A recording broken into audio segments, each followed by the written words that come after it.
नमस्कार, मी Sarjerao Salve Star India One मध्ये आपणा सर्वांचं हार्दिक स्वागत करत आहे।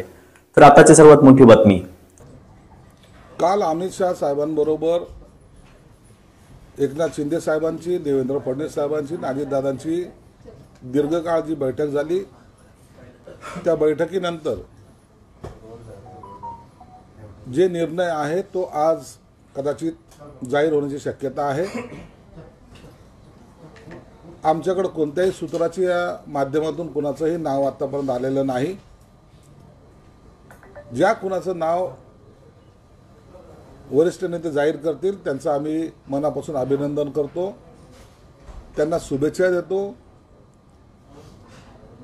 नाव जाहीर झाल्यानंतर असलेल्या मुख्यमंत्र्याचा कार्यकाल किती असेल किंवा कोणाला कोणते मंत्रिमंडळ, कोणती खाती वाटप केल्या जातील या संदर्भाचा सर्वस्वी निर्णय हे तिन्ही नेते एकत्र बसून घेणार आहेत। म्हणून काही काळ का होईना परंतु आता थोडे वाट पाहावी लागेल। अधिकृतपणे ज्या नावाची घोषणा होत नाही तोपर्यंत आम्ही कोणतंही भाष्य करणार नाहीत। आणि आमच्या नेत्यांनी, माननीय एकनाथ शिंदे साहेबांनी, मी कुठेही अडसर ठरणार नाही, आम्ही जो नाव डिक्लेअर होईल त्यांना आमचा पूर्ण पाठिंबा असेल असं पूर्वीच जाहीर केलेलं आहे। म्हणून महायुतीमध्ये ना कोणता वाद आहे ना नावाची चर्चा आहे। नेत्यांनी निर्णय द्यायचा आणि त्याची अंमलबजावणी खाली करायची, एवढंच तो काही आमच्याकडे असलेला अधिकार आहे। विरोध नाही, पण काही कंडिशन्स आहेत तुमच्या की मुख्यमंत्रीपद मिळालं नाही तर हे असं हवंय म्हणून आम्ही कोणत्याही कंडिशन ना त्यांना टाकलेले आहेत, ना आमची कोणती मागणी आहे। योग्य तो निर्णय ह्या चारही नेत्यांनी त्या बैठकीमध्ये घेतलेला असावा आणि त्याची फक्त अंमलबजावणी करणं बाकी आहे। महाराष्ट्राचं नेतृत्व दिल्लीमध्ये मान झुकवून उभा आहे अशा पद्धतीचं आता संजय राऊत म्हणतायत, तिथं जाऊन वाट बघावी लागते की मुख्यमंत्री कोण जाहीर होणार। अरे मान झुकवणी, कोणी मान झुकवली हे सर्व देशांनी पाहिलेलं आहे। सोनिया गांधी समोर मान झुकवणारे, त्या राहुल गांधीच्या समोर मान झुकवणारे ते आम्हाला स्वाभिमान शिकवतात का? तुम्ही तर मान नाही, तुम्ही तर गुडघे सुद्धा टेकलेले आहेत, हे सगळं पाहिलेलं आहे। म्हणून तुम्ही आता तुम्हाला हे स्वाभिमान, हिंदुत्व या गोष्टीबद्दल चर्चा करण्याची सुद्धा तुमची लायकी नाही आणि तुम्ही ते करू पण नाही। तुम्ही जर असं बोललात तर याचा अर्थ आता महाराष्ट्राशी सुद्धा द्रोह तुम्ही करतात असा त्याचा अर्थ होतो। एकनाथ शिंदे संरक्षण मंत्री पद मागू शकतात, राष्ट्रपती, उपराष्ट्रपती मागती पण मागू शकतात असं कोण म्हणाल? एकच माणूस असं म्हणू शकतो। भीक मागायला कटोर त्यांच्या हातात आहे, आमच्या हातात नाही आहे। आम्ही स्वाभिमानी लोक आहोत, म्हणून आम्ही एकच सांगितलं, आम्ही आमचे कोणतेही डिमांड नाही। आता ज्यांच्या कटोऱ्यामध्ये कोणी भीक टाकायला तयार नाहीत म्हणून हे थोडेसे डिस्टर्ब झालेले आहेत, फ्रस्ट्रेशन त्यांना आलेलं नाही, फ्रस्ट्रेशनचा हा परिणाम आहे। म्हणून आता यांनी शरद पवारच्या मांडीवर झोपून जे काही कार्टून आलं होतं त्या पद्धतीने यांनी आता कटोरं घेऊन आता सगळ्याच्या दारोदारी जावं, पण तरी यांना भीक मिळेल अशी शक्यता कमीच आहे। दिल्लीश्वरांनी एकदाचं नाव सांगितलं की आम्ही स्वागत पण करू असंही म्हणतायत, पण ते आता हे भीक मागण्याचं नवीन संकल्पना आहे त्यांची। म्हणून आता त्यांच्या नावाची ते कुणाचं काय स्वागत करतील, उद्या ते कुणाचंही स्वागत करायला बसलेले आहेत। म्हणून आता त्यांचं टेन्शन आम्ही घेत नाही।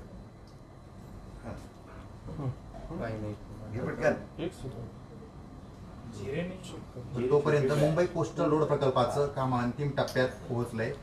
खर्चात 1300 कोटींची वाढ आणि कोस्टल रोडचा खर्च जो आहे तो 14,000 कोटींवर जातोय।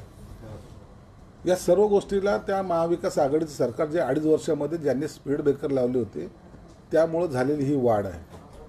आणि हे काम आता अंतिम टप्प्यात आम्ही चालू करून आता अंतिम टप्प्यात आले, कदाचित पुढच्या महिन्यामध्ये ते पूर्णत्वाला येऊन त्याचं सुद्धा उद्घाटन होणार आहे। बरं, एकनाथ शिंदेनी गृहमंत्रीपद मागितले आहे, ह्याच्यावर बच्चू कडू म्हणतायत की भाजप शिंदेंना गृह खातं कसं देणार?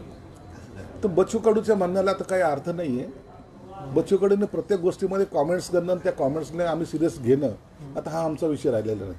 अजून एक चर्चा सुरू झाली आहे, अजित पवारांनी कायमच उपमुख्यमंत्रीच राहायचं का? ते आता तुम्ही अजितदादांना विचारा। पण म्हणजे सगळं तुम्ही हा प्रश्न अजितदादाला विचारला तर बरं होईल, अजितदादा याचं उत्तर देऊ शकतो। बरं, देवेंद्र फडणवीस मुख्यमंत्री झाले तर तुम्ही तुमचा पक्ष उपमुख्यमंत्रीपद घेणार का, आणि खास करून एकनाथ शिंदे? आम्ही कोणतं पद घ्यायचं याचा निर्णय एकनाथ शिंदे साहेब घेतील। देवेंद्र फडणवीस मुख्यमंत्री झाले तरी आम्ही त्यांचं स्वागत करू, कोणीही मुख्यमंत्री झालं तरी आमच्या तर्फे त्यांचं स्वागत केलं जाईल. तुमच्यातल्या काही जणांचं असं म्हणणं आहे की आता त्यांनी बाळासाहेबांच्या भूमिकेत यावं आणि सत्तेपासून बाहेर राहून सत्ता चालवावी, असं झालंय नक्की काय? गेली 2.5 वर्ष सत्ता चालवत असताना त्यांनी फक्त सत्ताच नाही तर पक्ष वाढण्यासाठी सुद्धा पूर्ण अतोनात मेहनत घेतली आणि त्याचा परिणाम जर पाहिला तर 40 लोकांनी केलेलं बंड, 40 लोकांनी केलेला उठाव, त्याचा परिणाम आज 57 जागा त्यांनी एकट्याच्या ताकदीवर ह्या निवडून आणलेल्या आहेत. आणि याला सर्व पाठबळ जे ते शिवसैनिकांचं होतं. म्हणून शिवसेना प्रमुखांचे विचार हे एकनाथ शिंदे साहेबच पुढे घेऊन जातात. हे महाराष्ट्रातील जनतेने त्यांना दिलेलं हे सर्टिफिकेट आहे. तुमच्या शपथविधीसाठी मैदानाची चाचणी चर्चा गेल्या काही दिवसापासून सुरू होती. वानखेडे स्टेडियम, शिवाजी पार्क आणि आझाद मैदान हे उपलब्धच नाही. त्यामुळे आता ब्रेबॉर्न किंवा BKC हे दोनच ऑप्शन आहेत. आता त्या दोनपैकी कुठं होणार हे चर्चा आहे. त्या संदर्भातला अधिक माहिती काय? शपथविधी ह्या मुंबईमध्ये एक चांगल्या कोणत्या तरी जागेवर होईल. मेलबॉर्न स्टेडियम सुद्धा त्यासाठी आहे, राखीव आहे. शिवाजी पार्कला सुद्धा तयारी काही करायचे प्रयत्न चालू आहे. परंतु हा सोहळा ऐतिहासिक सोहळा असणार आहे आणि याला पंतप्रधानासहित अनेक मंत्री आणि अनेक राज्याचे मुख्यमंत्री सुद्धा उपस्थित राहणार आहेत. बरं, अजून माहितीची काही मंत्रिपदात बैठक आहे का आज? म्हणजे माहितीची आज कोणतीही बैठक नाही आहे. अजून मंत्रिपद फायनल झालेलं नाही आहे, कोणाला काय मिळणार नाही झालंय. औरंगाबादची जागा भाजप म्हणते की पालकमंत्रीपद आम्हाला सवय गेल्या वेळेस आम्ही तुमच्यासाठी सोडलं होतं. कोण काय म्हणतं याचा काही अर्थ नाही आहे. हे सर्व निर्णय वरिष्ठांना घेऊ द्या. तुमच्या आमच्या बोलण्यावर हे काही ठरत नसतं. नेत्याने जो निर्णय घेतला तो आम्हाला मान्य असेल. मागणी करणं हे प्रत्येक कार्यकर्त्याचं काम आहे. बरं, उभाटा गटाच्या जवळपास 50 लोकांनी ते पैसे भरले EVM मतमोजणी, फेरमतमोजणी करण्यासाठी. घोळ झालाय म्हणण्यात. पैसे भरले असतील तर लोकसभेचे बी पैसे भरा मग थोडं. लोकसभेला जे तुम्हाला यश प्राप्त झालं त्या टायमाला जे काय फुगड्या खेळत होते ना, जे काय लाडू भरत होते, त्यांनी बी आता पैसे भरले पाहिजे ना. म्हणजे जिंकले तर फुगड्या खेळायच्या, टाळ्या वाजवायच्या, बोंब मारायच्या आणि हारले तर रडत बसायचं. आणि आता मग मोजणी काय? त्यांनी आता हे सगळे EVMच्या बाबतीमध्ये ना त्यांनी मोर्चे काढले पाहिजेत. किती प्रतिसाद मिळतो लोकांना एकदा कळू तर द्या. आता हे घरोघरी जाणार आहेत. घरोघरी जायची लायकी सुद्धा यांची राहिलेली नाही. यांनी मोर्चे काढावे. हिंमत असेल तर त्यांनी ह्या सगळ्या आंदोलन उभं करावं आणि त्यांनी मोर्चे काढावेत. आणि त्यावेळेला लोक यांना किती प्रतिसाद देतात हे त्यांना लक्षात येईल. या आंदोलनाचं नेतृत्व उद्धव ठाकरे पण करण्याची शक्यता आहे. उद्धव ठाकरे असे काम करत नसतात. उद्धव ठाकरे आदेश देत असतात, तुम लढो, हम देखेंगे. बरं, तुम्ही खूप वेळा अनेक भविष्यवाणी केल्या, आता एक शेवटची भविष्यवाणी. उद्धव ठाकरेंच्या सोबत राहतील का?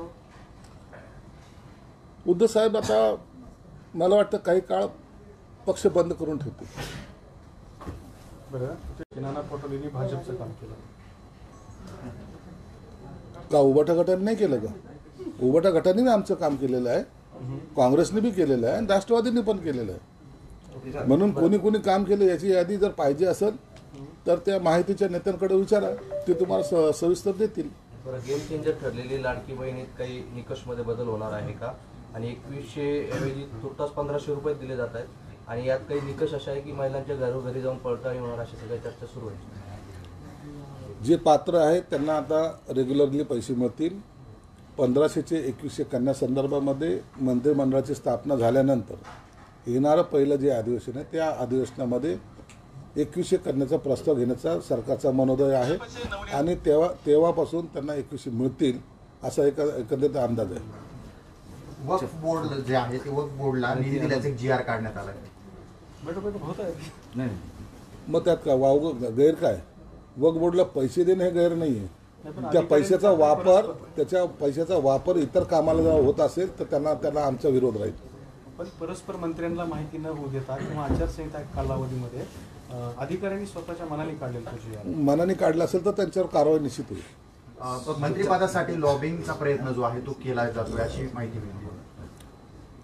मंत्रिपदासाठी प्रत्येक जण इच्छुक असतात. आपापल्या पद्धतीने आपल्या नेत्यांकडे जाणं, 4 कार्यकर्ते पाठवणं, निवेदन देणं, हे सर्व प्रकारे पूर्वीपासून घडत आलेले आहेत.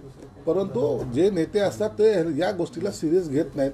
ज्याची नियुक्ती करायची किंवा ज्याचं वर्णी लावायची तो नेत्याचा अधिकार असताना ते बजावतात. संयुक्त महाराष्ट्र स्मृती दालन उभारण्यात आले, मात्र त्याची परिस्थिती अवस्था दयनीय आहे. सगळ्या दयनीय अवस्था आता फिटल्या जातील. सगळं जे काही कालावधी होता या कालावधीमध्ये सर्वसामान्यांचे प्रश्न सोडवण्यामध्ये जास्त लक्ष होतं. आता हे दालनाचं सुद्धा काम होईल आणि महापौर निवासस्थानी जे शिवसेना प्रमुख बाळासाहेब ठाकरेंचं संग्रहालय किंवा तिथं जे त्यांचं आर्ट गॅलरी जे आहे तिथं ती सुद्धा पूर्णत्वात येईल. 6 महिन्यामध्ये त्याचं सुद्धा लोकार्पण केलं जाईल. विधानसभा निवडणुकीमुळे स्थगित असलेल्या सहकारी संस्थांच्या निवडणुका आता जानेवारीच्या पहिल्या आठवड्यात त्याचं वेळापत्रक जाहीर होण्याचं सांगितलं. जिल्हा परिषद, महानगरपालिका आणि अनेक संस्थांच्या ज्या निवडणुका आहेत त्या फेब्रुवारी महिन्यामध्ये घेतल्या जातील. Okay, thank you so much sir. ते तुम्ही म्हटलेलं याच्यावर शिक्कामोर्तब झालं हे हे तर क्राईम आहे.